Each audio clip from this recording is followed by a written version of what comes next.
Para quienes se están sumando a nuestra sintonía, les decimos que están escuchando el programa Diálogo a través de los medios de comunicación de la Asamblea Nacional. Reiteramos la bienvenida por la radio con sus frecuencias en todo el territorio ecuatoriano. Decimos presente en las 24 provincias del país, en las 4 regiones de la patria, a través del internet en todo el mundo, en vivo.asambleanacional.gov.es y la televisión legislativa con su señal abierta en las ciudades de Quito, Guayaquil y Cuenca. En Quito, canal 42. En Guayaquil, canal 22. En Cuenca, canal 27.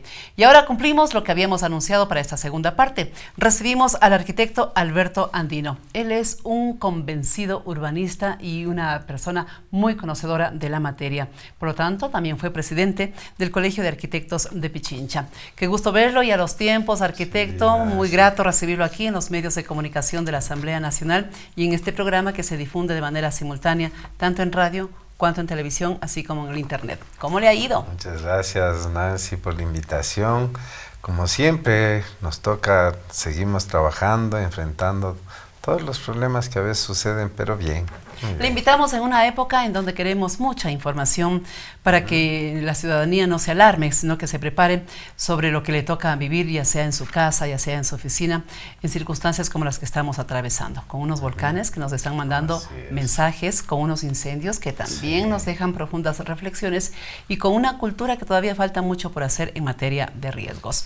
La convocatoria para usted, arquitecto, tenía que ver, y lo vamos a desarrollar, con la seguridad en la construcción de nuestras casas, de las edificaciones. Yo no sé si podríamos hablar tan solo de Quito o de todo el país. Sí, en realidad aquí hay dos aspectos fundamentales que los que hay que tratar y más que nada orientado a quienes nos están viendo, ¿no? Por un lado, la normativa respecto de la seguridad, respecto de sismos, de incendios y todo esto, que de alguna manera ha ido avanzando. De hecho, hoy contamos ya con un Código Ecuatoriano de la Construcción que es ya que parte de un análisis muy exhaustivo de las condiciones de la topografía de los suelos del Ecuador. Antes el Código de Construcción era una copia, una mala copia de códigos de Los Ángeles, de otras ciudades. Yeah. ¿Este código está vigente en el país está desde cuándo? De hecho, desde hace un año más o menos. Hay capítulos que están todavía en estudio, pero que yo diría en general ya establece una normativa bastante clara para garantizar seguridad de distintos tipos de edificación. Una de las novedades de este código es que no solo se refiere a construcciones de hormigón armado, como era el código anterior. De hecho, si analizamos todo lo que se construye en el país, hay edificaciones de madera, con estructura de hierro, estructura de hormigón, incluso de otros materiales como bareque, más tradicionales. Entonces, el código yo diría que ha avanzado mucho, se está haciendo un estudio con muchos profesionales. Yo soy el presidente ejecutivo de la unidad que aprueba los planos en Quito, que es del Colegio de Arquitectos, y desde ahí se ha venido trabajando mucho sobre la normativa de seguridad. Hoy, por ejemplo, quien va a edificar aprueba planos ya no solo de arquitectura, sino también de estructura, que tenga las condiciones, aprueba los planos también a nivel del cuerpo de bomberos, para que esos planos estén perfectamente en sintonía con los últimos avances de la protección contra riesgos, ¿no? Eso será de aquí en adelante o a lo mejor desde hace un año hacia adelante. Así es. Pero la construcción que tenemos al momento en Quito, en Pichincha, en el país, ante los riesgos, ¿cómo está? Ahí viene la otra parte, la otra cara de la medalla. Yo siempre hablo de esto porque es de ese mundo que no se ve o que se lo ve y no se lo quiere ver. Y es el mundo de la informalidad. Poco hacemos si es que solamente nos referimos a poner normas a la construcción formal. De hecho, la construcción formal, que es hecha con profesionales, muchas veces destinada a la venta de unidades de vivienda o edificios institucionales, parte ya de una normativa que es muy buena y que se preocupa de ser cumplida. ¿Y en porcentaje cuánto de esa El gran construcción problema hay? es que el 70% de todo lo que se construye en el país es informal. 70%. 70. Hay ciudades de la costa, ciudades intermedias como Quevedo, como La Unión, como digamos todas las ciudades medianas de la costa, fundamentalmente en la costa, que está llegando a 85-90% de la construcción informal. ¿Esto qué quiere decir, arquitecto? Quiere decir que se construye sin planos, sin la participación de profesionales y por lo tanto sin ninguna normativa. De hecho, la construcción informal no solo es un tema ya a nivel de riesgos de la edificación de la casa en sí mismo. Muchos riesgos vienen asociados a la urbanización informal. Entonces, por ejemplo, a nivel de incendios y de ese tipo de cosas, las instalaciones eléctricas son simplemente cogidas de los cables, sobrecargadas porque no están calculadas con los diámetros establecidos. Y por eso es que la cantidad de incendios producto de cortocircuitos, que se oye todo el tiempo, ya no por fenómenos naturales, pero es lo que uno dice, ¿cómo puede haberse generado un cortocircuito si las instalaciones son con cable recubierto, con las dimensiones? Pero si es de hecho informal, un cablecito cualquiera que una persona pobre muchas veces la coloca y luego a eso le conecta una refrigeradora o una plancha que le sobrecarga, ese alambre se diluye y vienen los problemas. Mucho influye el poder adquisitivo de las familias para una construcción informal, arquitecto. ¿Será por eso que se encuentra esta justificación para esta realidad que preocupa, ¿no? ¿Cómo abaratar costos sin que eso signifique disminuir la presencia de asumir un riesgo? Sí, en realidad aquí viene la ausencia, es algo que nosotros en el Colegio de Arquitectos y yo personalmente años venimos insistiendo, la ausencia de parte de los gobiernos seccionales de una política que trate la informalidad no como un delito, sino como una realidad social. ¿A qué me refiero? No castigos. O sea, no sacamos nada con poner comisarios, con poner que sancionen. Porque quien hace un cuartito en un barrio que normalmente a veces no tiene los servicios, no es un delincuente.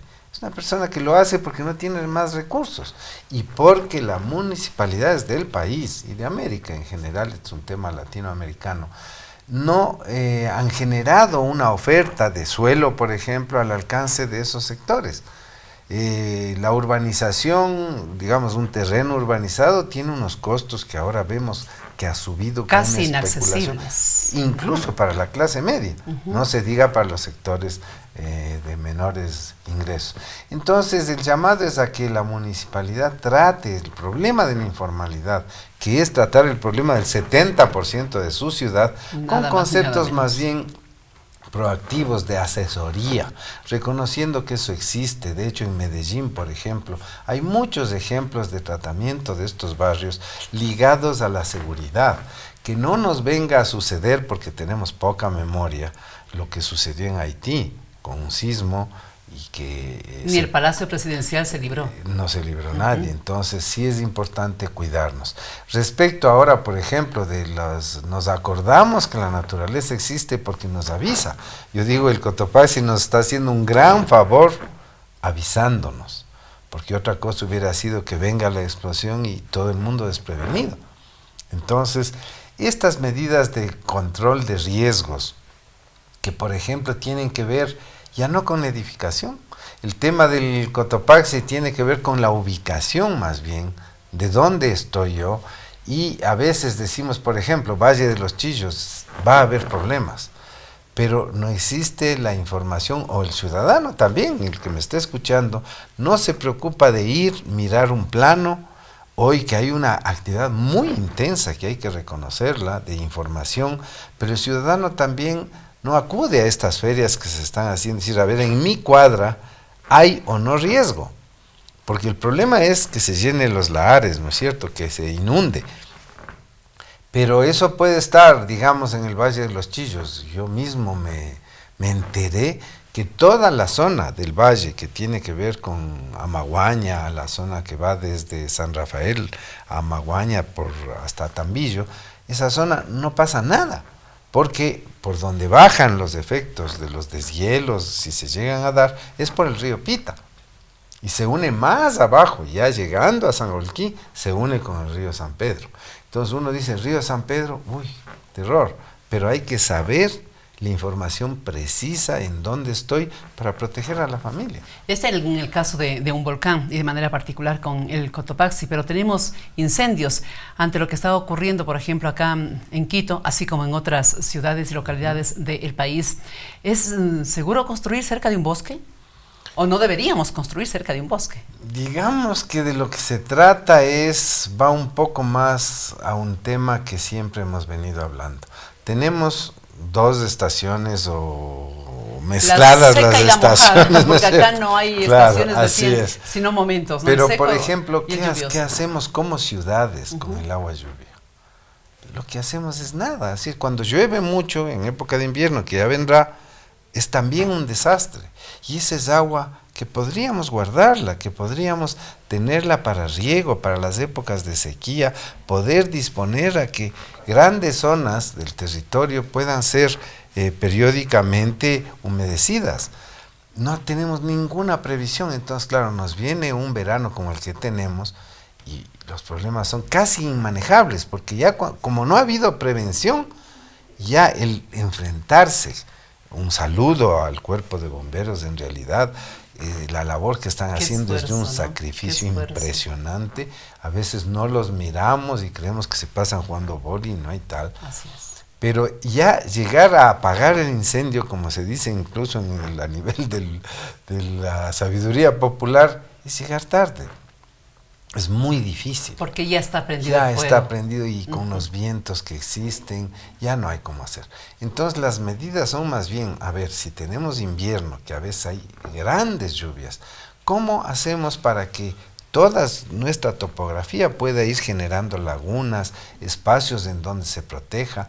En Quito tenemos doble tubería, el agua lluvia que podría servir para riego, para tanta cosa, la mezclamos con el agua negra y luego ya la ensuciamos y luego nos toca limpiarla en el río.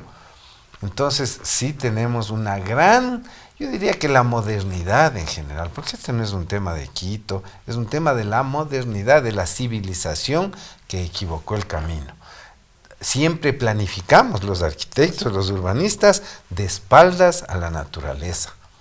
De las dificultades surgen oportunidades, se ha dicho, y anhelamos aquí en esta ocasión así sea.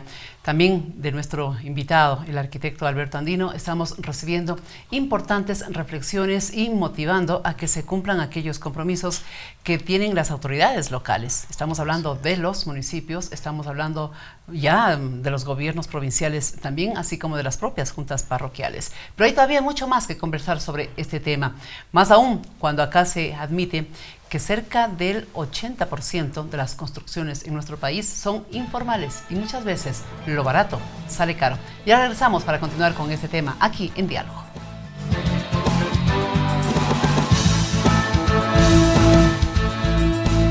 Este diálogo no termina. Luego de estos mensajes, continuaremos con los temas que interesan a la sociedad.